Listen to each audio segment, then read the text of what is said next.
അകത്ത് കിടക്കുന്ന ഗൗരിമോളെ തന്റെ മോളല്ല.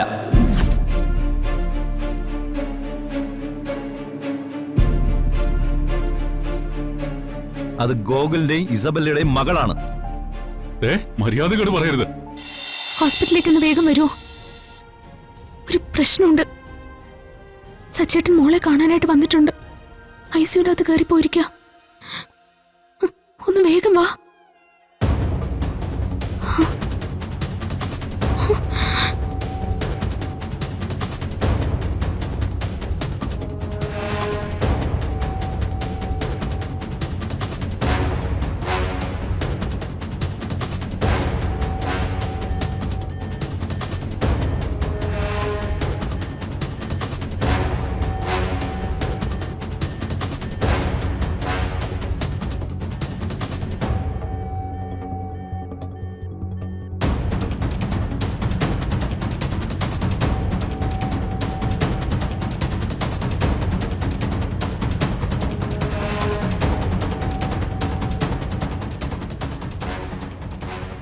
മോളെ, ഗൗരിമോളെ, സച്ചിയങ്കിൾ, എന്റെ പൊന്നുമോളെ.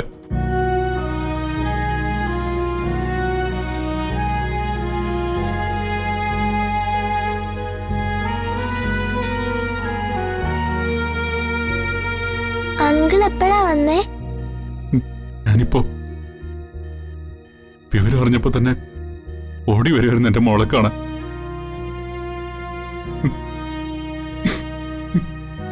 അങ്കിൾ എന്തിനാ കരയുന്നേ? എനിക്കൊരു കുഴപ്പമില്ല. ഉടനെ തന്നെ വീട്ടിൽ പോവാന്നാ ഡോക്ടർ പറഞ്ഞേ. അമ്മ എന്തോ മോളുടെ കാര്യം പറഞ്ഞപ്പോ അച്ഛൻ ആകെ പേടിച്ചുപോയി. അച്ഛനോ? അങ്കിളല്ലേ? ആ അതെ, അങ്കിൾ ആകെ പേടിച്ചുപോയി. ഇപ്പൊ മോക്ക് എങ്ങനുണ്ട്? നല്ല കുറവുണ്ട്. ആരാ നിങ്ങളെ ഇങ്ങോട്ട് കയറ്റി വിട്ടത്? ഇപ്പോ വിസിറ്റേഴ്സിന്റെ സമയമല്ലെന്ന് അറിഞ്ഞൂടെ? ഞാൻ മോളെ ഒന്ന് കാണാൻ. ഡോക്ടറെ, എന്താ മോൾക്ക് അസുഖം? കുട്ടിയുടെ അസുഖത്തെ കുറിച്ചൊക്കെ കുട്ടിയുടെ വേണ്ടപ്പെട്ടവരോട് പറഞ്ഞിട്ടുണ്ട്. നിങ്ങൾ പുറത്തു പോകണം. ഡോക്ടറെ, ഒരു 5 മിനിറ്റ് ഞാൻ ഒന്ന് മോളുടെ അടുത്തിരുന്നോട്ടെ. പറഞ്ഞില്ലേ, ഇപ്പൊ വിസിറ്റേഴ്സിന്റെ സമയമല്ല.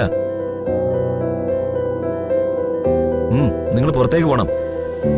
മോള് പേടിക്കണ്ട, അങ്കിൾ വെളിയിൽ തന്നെ ഉണ്ട് കേട്ടോ.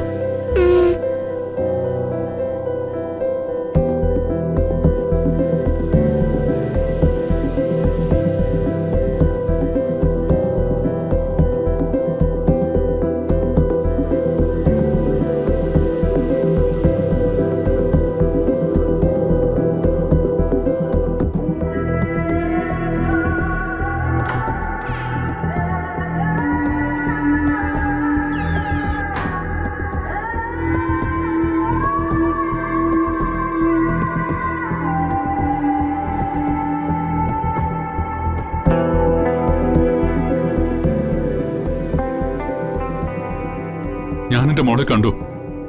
ഇനി എന്താ ചെയ്യേണ്ടതെന്ന് എനിക്കറിയാം. അവളെ എവിടെ കൊണ്ടുപോയിട്ടായാലും ഞാൻ ചികിത്സിക്കും. സച്ചി, അനാവശ്യമായിട്ട് പ്രശ്നം ഉണ്ടാക്കരുത്.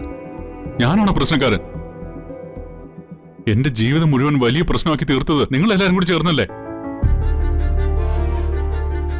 അതിന് ആര് സമാധാനം പറയും? സാറ് പറയോ? അർച്ചനെ, നിനക്കെങ്കിലും ഞാൻ പറയുന്നത് മനസ്സിലാവുന്നില്ലേ? സാറൊന്ന് മാറിയേ. അർച്ചനെ, നീ ഒന്നുകൊണ്ട് വിഷമിക്കണ്ട. ഈ നിമിഷം മുതല് നമ്മുടെ കുഞ്ഞിന്റെ എല്ലാ കാര്യവും ഞാൻ നോക്കിക്കോളാം. നിന്റെ ഓർമ്മ തിരിച്ചു കിട്ടാനുള്ള ട്രീറ്റ്മെന്റും ഞാൻ നടത്തിക്കോളാം. അതിന് ഇനി ആരുടെ ഔദാര്യം ആവശ്യമില്ല. താനൊന്ന് വന്നേ. വാ സച്ചി, വാ. എന്താ സാറേ? വാ വാ സച്ചി, ഞാൻ ഒന്ന് പറയട്ടെ. സാറിന് എന്നോട് എന്ത് പറയാനാ? കുറച്ചു നേരം കൂടി കാത്തിരിക്കണമെന്ന് പറയാനോ? അത് വേണ്ട സാറേ, ഞാനതിന് തയ്യാറല്ല. എന്റെ പൊന്നുമോളകത്ത് ജീവന് വേണ്ടി മല്ലിട്ട് കിടക്കുക. ഈ അവസ്ഥയിൽ ഞാൻ അവളെ വിട്ട് എങ്ങോട്ട് പോകില്ല.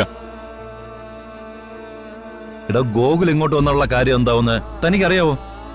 തന്നോട് എനിക്ക് കുറച്ച് കാര്യങ്ങൾ പറയാനുണ്ട്. താൻ കുറച്ച് കാര്യങ്ങൾ അറിയാനുമുണ്ട്. താനിങ് വന്നേ, വാ പറയട്ടെ, വാ. സാറിന് എന്നോടൊന്നും പറയാൻ വേണ്ട, എനിക്കൊന്നും അറിയാൻ വേണ്ട. അർച്ചനയുടെ ഓർമ്മ തിരിച്ചു കിട്ടാൻ അയാൾ ചികിത്സിക്കാന്ന് പറഞ്ഞിട്ട് എന്തായി? ഇതുവരെ അയാൾ അനങ്ങിയോ? ഒരു ഹോസ്പിറ്റലെങ്കിലും കൊണ്ടുപോയോ? എന്താ കാര്യം? അയാൾക്കതിന് മനസ്സില്ല. സച്ചി, സാർ എന്നെ ഒന്നിനും നിർബന്ധിക്കണ്ട. രണ്ടിലൊന്ന് അറിഞ്ഞിട്ട് മാത്രമേ ഞാൻ ഇന്ന് ഇവിടുന്ന് തിരിച്ചു പോകൂ. പോകുമ്പോ എന്റെ ഭാര്യ മോളും എന്റെ കൂടെ ഉണ്ടാവും. ഈ ലോകത്തിന്റെ ഏത് കോണിൽ കൊണ്ടുപോയിട്ടായാലും, ഇതിനേക്കാൾ വലിയ ഏത് ആശുപത്രി കൊണ്ടുപോയിട്ട് വന്നാലും ഞാൻ എന്റെ ഗൗരിമോളെ കൊണ്ടുപോയി ചികിത്സിക്കും. തന്റെ മോളോ? ഏതാ തന്റെ മോള്?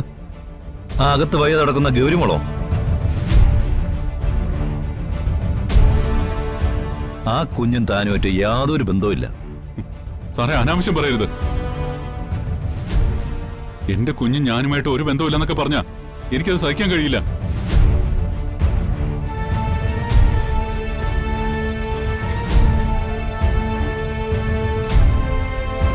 അർച്ചനെ, നീ കേട്ടില്ലേ അയാൾ പറയുന്നേ? നീ എന്താ ഒന്നും പറയാത്തെ? അവരൊന്നും പറയില്ല. അവർക്ക് കാര്യങ്ങളൊക്കെ അറിയാം.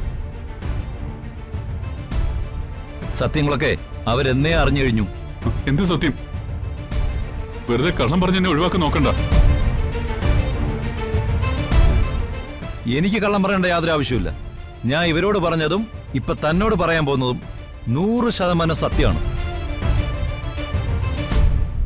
അകത്ത് കിടക്കുന്ന ഗൗരിമോളെ തന്റെ മോളല്ല.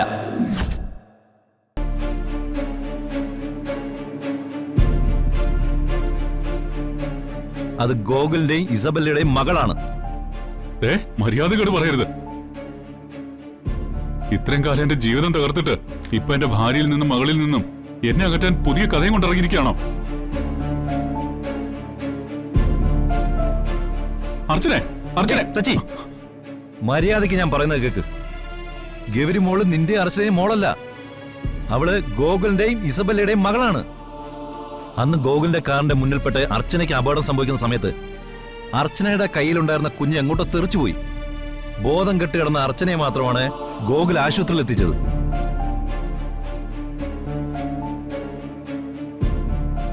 അന്ന് ഹോസ്പിറ്റലിൽ വെച്ച് സമ്മർദ്ദം മരിച്ചു. ബോധമില്ലാതെ കിടന്ന അർച്ചനയുടെ അടുത്ത് ഗോകുലിന്റെ കുഞ്ഞിനെ ആരോ എടുത്ത് കിടത്തി.